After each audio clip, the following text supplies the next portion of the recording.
Assalamualaikum warahmatullahi wabarakatuh. Perkenalkan, nama saya Mei Mayangsari. Saya dari kelas B semester 2 Pasca Unibdu Jombang. Di sini saya akan bagikan sedikit tutorial tentang uji Wolfowitz untuk 2 sampel independen. Video ini saya buat untuk memenuhi tugas mata kuliah Statistika Pendidikan yang diampu oleh Bapak dosen Dr. Miftahul Ilmi Suwiknya Putra, MPDI. Langsung saja kita masuk ke pembahasan. Latar belakang uji Wolfowitz.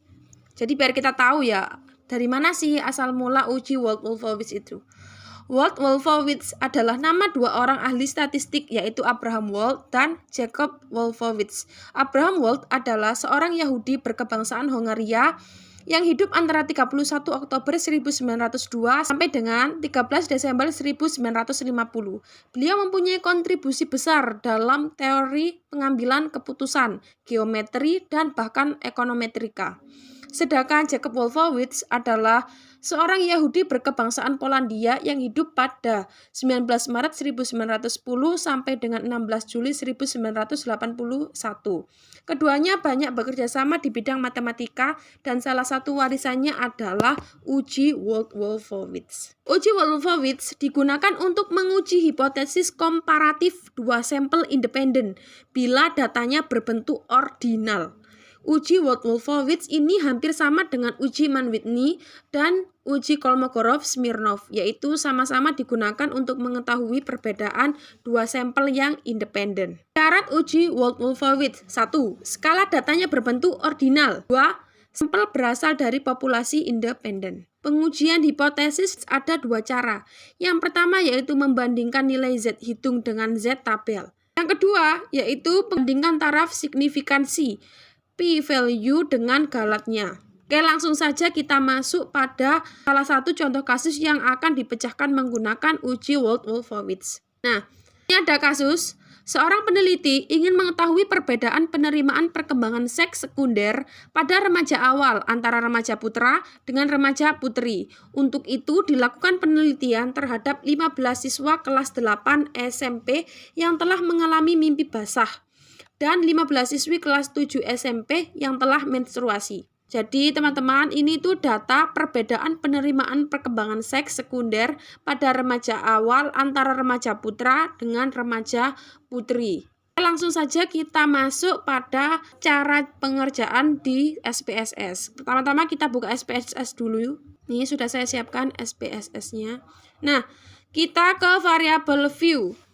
Variable view-nya ini yang name kita isi dengan penerimaan. Klik enter. Dan yang nomor 2 kita tulis gender. Enter. Labelnya ini juga diisi, yaitu penerimaan perkembangan seks. Yang ini yaitu jenis kelamin. Untuk desimalnya kita nolkan saja. Di values ini ada titik 3. Ini diklik yang bagian apa? Yang bagian gender. Value-nya diisi nomor 1, labelnya putra. Terus add itu tambahkan. Value-nya lagi diisi nomor 2, labelnya putri. Kita add lagi. Terus klik OK. Itu kita pindah ke data view. Nih, di data view. Di penerimaan gender ini kita isi angka yang sudah disiapkan tadi. Di sini kan sudah ada di Word. Pindah ke Excel biar lebih memudahkan. Kita langsung blok aja dulu yang untuk remaja putra. Ctrl C, kita pindah ke sini yang bagian penerimaan. Kita tunggu, akhirnya sudah keluar. Ini putra dulu ya, terus remaja putra dulu, sekarang remaja putri. Di blok, terus Ctrl C, kita pindah ke SPSS-nya. Ini di nomor 16, Ctrl V. Nah, ini kan 15 remaja putra, ini nomor 1 sampai 15 ini data putra atau remaja putra. Ini 16 sampai 30 itu data remaja putri. Gendernya ini kita isi angka 1. Untuk yang putra kita klik angka 1 berarti sampai 15. Untuk yang putri 16 sampai 30 kita isi angka 2. Setelah itu kita langsung melakukan analisis, yaitu klik analyze, klik non-parametric test, pilih legacy dialogs, dan langsung ke to independent samples kita klik. Yang penerimaan perkembangan ini kita masukkan ke tes variabilis. Kita pindah ke sini. Untuk yang jenis kelamin, gender, kita masukkan di sini grouping variables. Nah, grouping variables ini kan masih tanda tanya. Kita isi dulu define groups-nya ini. Grup 1, 1, grup 2, 2. Klik continue. Tuh, ini ada 1, 2. Jangan lupa ini tes tipe. Tes tipe itu apa? Kita pakai uji apa? Karena kita bukan pakai uji Mann-Whitney U. Ini bawaan dari sana ya. Kadang ada yang sudah tercentang, kadang enggak. Jadi ini hati-hati jangan dicentang. Kita klik yang dicentang itu what Wolfowitz runs. Terus klik OK. Kita tunggu hasilnya. Jumlah sampel dari penerimaan perkembangan seks untuk putra 15, untuk putri 15. Jadi totalnya adalah 30. Nah, untuk output SPSS-nya sudah saya pindah ke Word. Kita langsung melakukan interpretasi. Berdasarkan pada tabel frekuensi, terdapat 15 data dari remaja putra dan 15 data dari remaja putri. Pada tabel tes statistik terlihat bahwa jumlah rangkaian number of runs minimal yang memungkinkan adalah 10. Ini dari mana 10? 10 itu ini. Minimum possible ini ada 10. Dan jumlah rangkaian number of runs maksimum yang memungkinkan atau maksimum possible ada 24. Ini bisa dilihat di tabelnya. Hipotesisnya gimana? H0 tidak terdapat perbedaan penerimaan perkembangan seks sekunder pada remaja awal antara remaja putra dengan remaja putri. HA terdapat perbedaan penerimaan perkembangan seks sekunder pada remaja awal antara remaja putra dengan remaja putri. Jadi berdasarkan data tersebut di atas maka dapat dilakukan pengujian hipotesis dengan dua cara tadi kan ya. Dua cara yaitu sebagai berikut. Dengan cara membandingkan nilai Z hitung dengan Z tabel. Jika Z hitung lebih besar dari Z tabel maka H0 ditolak. Jika Z hitung lebih kecil dari Z tabel maka H0 diterima. Z tabel dapat dihitung pada tabel Z. Nah, ini tabel Z sudah saya sediakan dengan alfa 5% dan uji dua sisi, yaitu 5% dibagi 2 menjadi 2,5%. Maka luas kurva normal adalah 50% dikurangi 2,5% sama dengan 47,5%. Atau kita desimalkan menjadi 0,475. Karena uji dua sisi, maka pada tabel Z untuk luas 0,475 maka didapat nilai Z tabel adalah 1,96.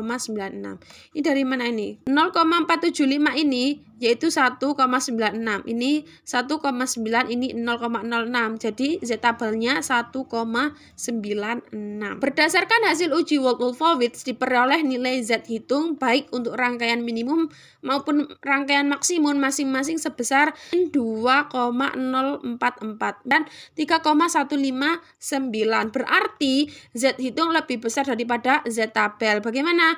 Yaitu 2,044 dan 3,159 itu lebih besar daripada 1,96.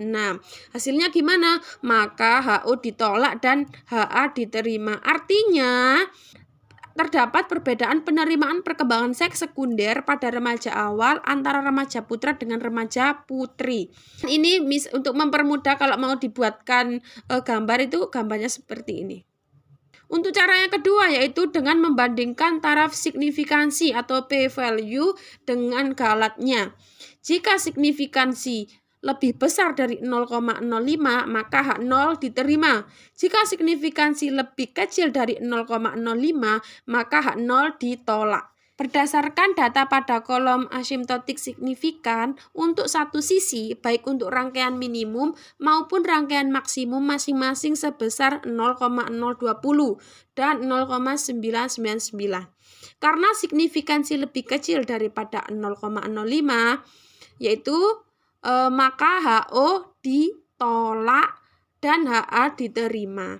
Artinya dapat perbedaan penerimaan perkembangan seks sekunder pada remaja awal antara remaja putra dengan remaja putri. Jadi, berdasarkan penelitian ini dapat disimpulkan di mana hipotesis 0 yang diajukan bahwa tidak terdapat perbedaan minat terhadap penerimaan perkembangan seks sekunder pada remaja awal antara remaja putra dengan remaja putri ditolak. Artinya apa?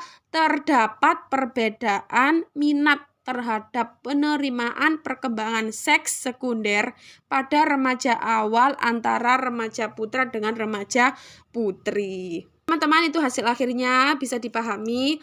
Cukup sekian penjelasan dari saya. Apabila banyak kesalahan dari perkataan ataupun penjelasan yang saya paparkan, saya pribadi mohon maaf yang sebesar-besarnya.